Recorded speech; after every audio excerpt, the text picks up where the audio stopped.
জিৎ যে আমাদের যে প্রয়াত নেতা অনিল সরকার তার পরিবারের অন্যতম সদস্য, একমাত্র পুত্র,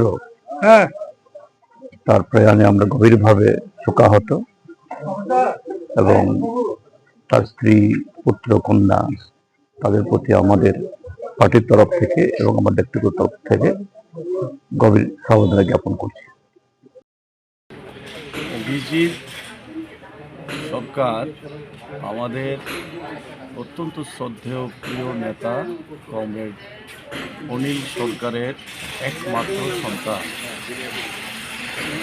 ওর মৃত্যুতে আমি গভীরভাবে মর্মাহত, বেদনায় আচ্ছন্ন হয়ে আছি। মাত্র 47 বছর বয়সে অভিজিৎ এভাবে চলে যাবে আমরা ভাবতেই পারি। তাই ওর অকাল প্রয়াণে গভীরভাবে শোক প্রকাশ করছি। ওর একমাত্র সন্তান এবং স্ত্রীর প্রতি আমি গভীরভাবে সমবেদনা করছি। আমরা একজন একনিষ্ঠ কর্মীকে, নেতাকে আমরা হারাচ্ছি। অপূরণীয় ক্ষতি হয়েছে দলের জন্য এবং রাজ্যবাসীর জন্য। আপনারা সবাই জানেন, উনি একমাত্র পুত্র, আমাদের প্রাক্তন মন্ত্রী, শিক্ষামন্ত্রী অনিল সরকার। মহারাজার পথকে আদর্শ করে উনি গত বিধানসভা নির্বাচনে আমাদের দলীয় প্রার্থী হয়েছেন। উনি অগ্রগতি হেরেছেন তেলেমোড়া বিধানসভা কেন্দ্রে। আজকে আমরা ওনার পরিবারকে সমবেদনা জানাচ্ছি। আমরা গভীরভাবে সমবেদনা জানাচ্ছি। আমরা খুব মর্মাবেদনা, আমরা খুব মর্মাহত।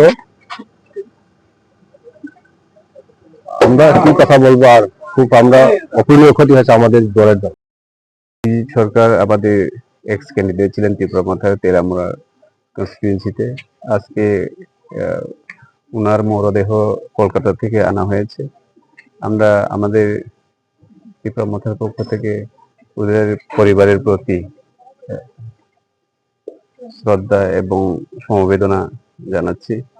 এবং উনি ত্রিপুরা মাথাতে এসে অনেক কাজ করে গেছেন, এটা আমাদের সবারই জানা। এবং আমরা ত্রিপুরা মাথার পক্ষ থেকে ওদের পরিবারের সাথে থাকবো এবং আগামী দিনেও ওদের যে যে অসুবিধাগুলি হবে এগুলো আমরা দেখব।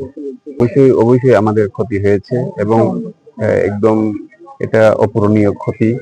এবং আগামী দিনে আমরা ওকে অবশ্যই আমাদের